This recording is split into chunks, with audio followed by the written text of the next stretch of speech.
Hi guys, welcome to my videos. So guys, today in this video I'm gonna give you the update about COVID-19 in entire Canada. I mean a summary kind of thing.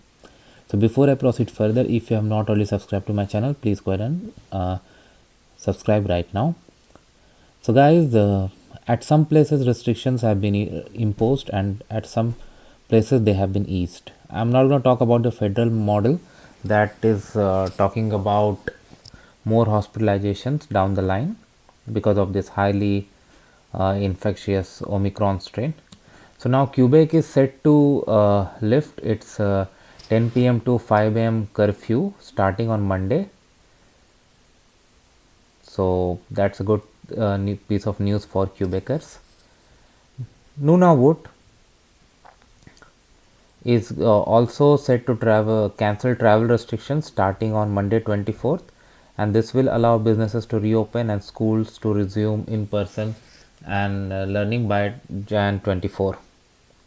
So first on this Monday they are going to remove travel restrictions, then businesses will reopen and schools will resume in person on Jan 24. So good thing, like first two were really good. But in New Brunswick, new restrictions are coming into effect today, where they are creating single household bubble, and they are also closing gym, entertainment places, and indoor eating at restaurants.